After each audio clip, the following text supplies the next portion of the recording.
Fernandel. Ce nom résonne encore aujourd'hui comme une légende du cinéma français. Derrière ce visage au sourire inoubliable se cachait un homme, un artiste, une icône. Célèbre pour son humour désarmant et sa gestuelle inimitable, il a marqué à jamais les esprits avec des chefs-d'œuvre intemporels comme La Vache et le Prisonnier ou encore la célèbre saga Don Camillo. À travers ses rôles, il incarnait une énergie brute, une joie de vivre presque contagieuse. Mais derrière le masque de la comédie, une autre histoire s'écrivait. Une histoire plus sombre, plus intime. Une tragédie méconnue que peu ont osé raconter. Aujourd'hui, nous vous invitons à plonger dans la vie de Fernandel, un destin extraordinaire terni par la maladie et la solitude. Une étoile brillante, éteinte à seulement 67 ans, alors que sa carrière atteignait son apogée. Tout commença modestement. Fernandel, de son vrai nom Fernand Joseph Désiré Contandin, voit le jour le 8 mai 1903 à Marseille. Né au cœur d'une famille d'artistes, baigné dès l'enfance dans un monde de musique et de spectacle, il semblait promis à une vie d'émotion et de passion. Son père, violoniste, et sa mère, soprano d'opéra, insufflèrent dans leur modeste foyer une culture vibrante, vivante, mais aussi une lutte quotidienne contre la pauvreté. Loin du faste des plateaux de tournage, l'enfance de Fernandel fut marquée par la privation.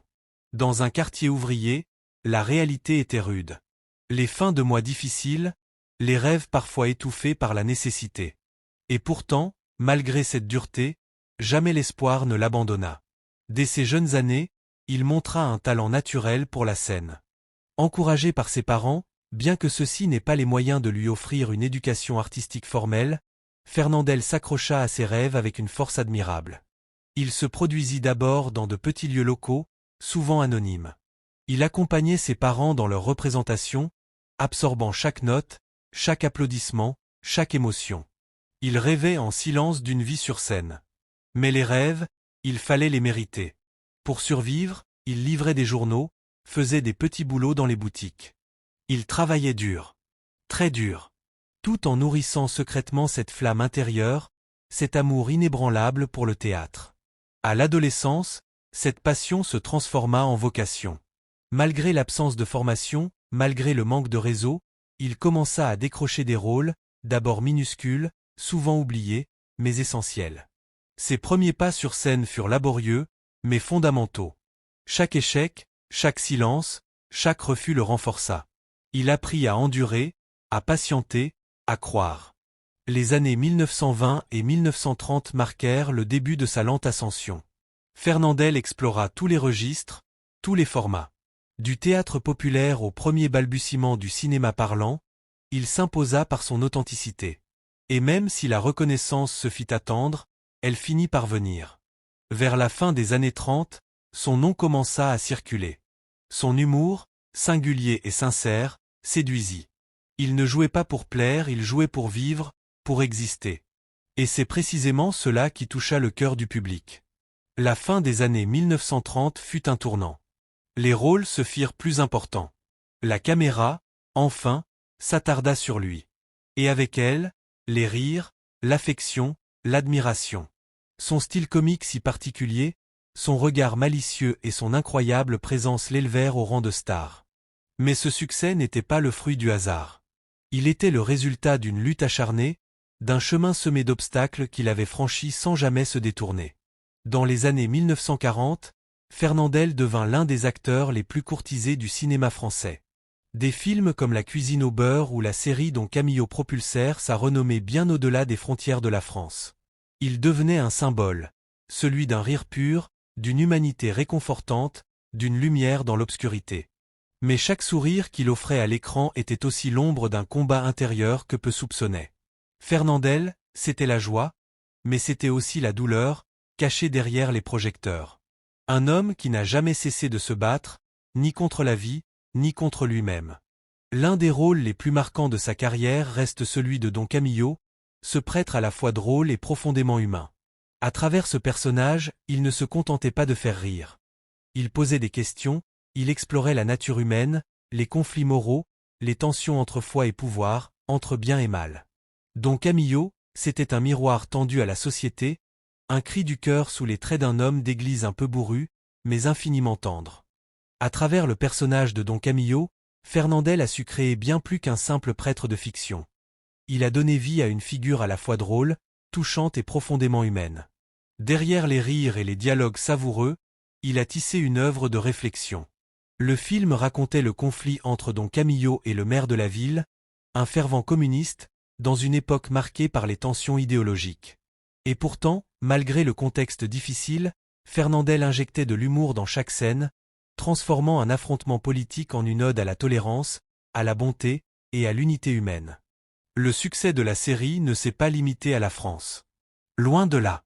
Elle conquit l'Europe, les Amériques, et même l'âme des spectateurs les plus exigeants.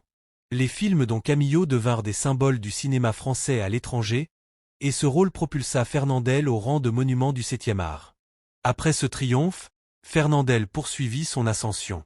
Dans les années 1950 et 1960, il s'imposa comme une figure incontournable du grand écran. Il ne cessait d'éblouir, film après film.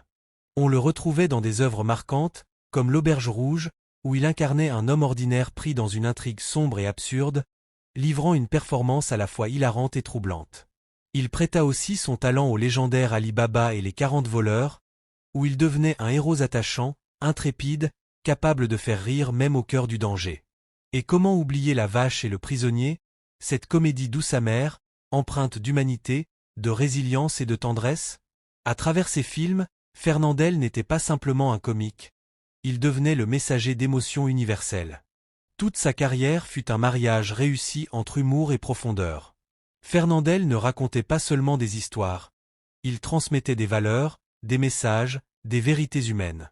Il touchait l'âme du public, bien au-delà du rire. Mais Fernandel ne s'arrêtait pas au cinéma. Artiste complet, il était aussi un chanteur reconnu. Il enregistra plusieurs chansons devenues cultes, comme Ignace ou Félicie aussi, véritables hymnes populaires. Son timbre unique, sa manière de jouer avec les mots et les émotions faisait de chaque chanson un petit bijou. Il redonnait vie à des textes classiques, comme les lettres de mon moulin d'Alphonse Daudet, les interprétant avec une sensibilité rare. Son talent vocal n'était pas un simple atout secondaire. Il faisait partie intégrante de son identité artistique, soulignant encore davantage sa polyvalence et sa profondeur. Fernandel, c'était un acteur, un chanteur, un conteur. Un homme orchestre qui jouait avec les émotions comme on joue une symphonie. Son héritage, colossal, dépasse les frontières du cinéma. Il a façonné une génération, laissé une empreinte indélébile dans le cœur de millions de personnes. Fernandel prouvait qu'avec de la persévérance, du talent et une foi inébranlable, un garçon modeste de Marseille pouvait devenir une légende mondiale. Mais derrière le rideau, dans l'ombre des projecteurs, Fernandel était aussi un homme de grande pudeur. Sa vie privée, il la protégeait farouchement. Marié à Henriette Félicimans, l'amour de sa vie, il formait un couple discret, soudé, à l'abri des regards indiscrets. Ensemble, ils élevèrent 3 enfants, Josette, Janine et Franck, loin du tumulte des médias. Contrairement à bien des stars, Fernandel ne cherchait ni les gros titres, ni les scandales. Il voulait la paix, l'authenticité. Il voulait préserver ce qu'il avait de plus précieux, sa famille. Les rumeurs, bien sûr, n'ont jamais cessé. Un jour, un journal afficha en gros titre « La femme cachée de Fernandel ». Mais lui, fidèle à ses valeurs, ne répondit jamais. Le silence fut sa plus grande déclaration d'amour et de respect pour ceux qu'il aimait. En dehors de sa famille, Fernandel entretenait des liens profonds avec ses pairs. Une des relations les plus marquantes de sa vie fut celle qu'il partageait avec Jean Gabin. Une amitié vraie, forte, enracinée dans l'admiration mutuelle. Ensemble, ils fondèrent en 1963 la société Gaffé, un projet audacieux leur permettant de maîtriser leur carrière, leur image, leur art, loin des griffes de l'industrie. Gaffé, c'était plus qu'une société. C'était un acte de liberté, de dignité. Jean Gabin parlait de Fernandel avec tendresse, évoquant un homme fidèle, honnête, profondément humain. Leur lien n'était pas que professionnel, c'était celui de 2 âmes sœurs artistiques, unies dans un monde souvent impitoyable. Fernandel, malgré sa notoriété, restait un homme simple. Il aimait peindre, jouer de la guitare dans l'intimité de sa maison. Ses passions secrètes témoignaient d'un besoin profond de créer, de s'exprimer autrement, sans bruit, sans public. Son humilité, même au sommet de la gloire, faisait de lui un homme à part. Il n'a jamais laissé le succès altérer sa nature. Mais la vie, parfois, frappe les cœurs les plus purs avec la plus cruelle des armes. Dans les dernières années de sa vie, Fernandel dut faire face à l'épreuve ultime, la maladie. Un combat silencieux, terriblement injuste. Il avait consacré sa vie à faire rire. Et pourtant, c'est dans la souffrance qu'il a tiré sa révérence. Tout commença en 1970. Lors d'un voyage professionnel à Parme, en Italie, il ressentit une étrange faiblesse. Lors du tournage du 6e film Don Camillo et les contestataires, il ne parvint pas à soulever sa partenaire, pourtant frêle. L'inquiétude grandit parmi ses collègues. 3 mois auparavant, il avait déjà ressenti des douleurs intenses à la poitrine. Les examens révélèrent alors une vérité glaçante, une tumeur. Mais sa famille, ses médecins, choisirent de lui cacher la gravité de son état. On lui parla de pleurésie, une affection certes sérieuse, mais traitable. En réalité, le cancer avait déjà commencé à le dévorer de l'intérieur. L'opération fut inévitable. Pratiquée à l'hôpital de Passy, elle révéla une vérité déchirante. La tumeur était cancéreuse. Pourtant, sa famille, dans un élan de protection désespéré, demanda au médecin de ne pas lui dévoiler la nature exacte de sa maladie. Fernandel continua de croire que les séances de radiothérapie visaient simplement à soigner une blessure post-opératoire. Il vivait dans l'ombre d'un mensonge, mais avec l'espoir intact. En août 1970, sa santé se détériora brutalement. Épuisé, affaibli, Fernandel dut quitter le plateau de tournage. Il se retira en Provence, espérant y retrouver des forces. Mais le coup le plus dur n'était pas physique. À son insu, la compagnie d'assurance du film décida de le remplacer. Aucune explication. Aucune compassion. Cette trahison, plus que la maladie, le blessa profondément. Lui, qui avait tant donné au cinéma, se voyait écarté dans un silence cruel. Et pourtant, il ne se laissa pas abattre. Jusqu'au bout, Fernandel affronta la maladie avec courage, dignité et humour. Ce même humour qui avait bercé la France entière, il le gardait pour ses proches, même lorsque la douleur devenait insoutenable. Il y eut, au cœur de cette épreuve, un moment de lumière. En janvier 1953, bien avant que la maladie ne frappe, Fernandel fut reçu par le pape Pie XII au Vatican. Ce dernier, impressionné par son personnage de Don Camillo, le qualifia de « l'un des prêtres les plus célèbres du christianisme moderne ». Ce fut une reconnaissance bouleversante, qui allait bien au-delà du cinéma. Un hommage à l'homme, à sa foi, à sa force morale. Mais l'année 1971 fut celle du dernier acte. Fernandel, rongé par le cancer, s'éteignit le 26 février 1971, dans son appartement parisien. L'ultime scène d'une vie exceptionnelle. Il avait 67 ans. Quelques mois avant sa mort, il accorda une dernière interview. Le visage amaigri, la voix faible, il confia que le film en cours serait peut-être son dernier.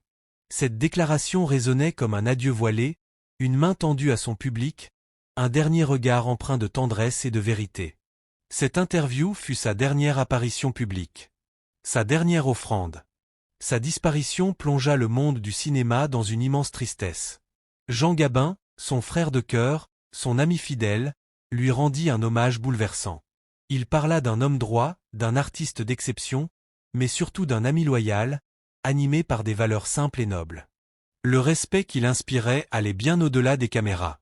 Fernandel était aimé pour ce qu'il était, autant que pour ce qu'il incarnait. Jusqu'à son dernier souffle, il conserva cette lumière dans les yeux, cet amour de la vie qui l'avait toujours guidé. Sa mort fut une perte immense. Mais jamais elle ne put éteindre la flamme qu'il avait allumée dans le cœur de millions de spectateurs. De Don Camillo à La Vache et le Prisonnier, en passant par ses chansons, ses peintures et ses éclats de rire, Fernandel a laissé un héritage inestimable. Il n'était pas seulement une légende du cinéma. Il était une âme lumineuse, un homme vrai, un artiste complet. Aujourd'hui encore, ses rôles réchauffent les cœurs.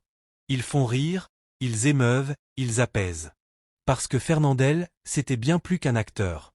C'était une présence, une force, une part de notre mémoire collective.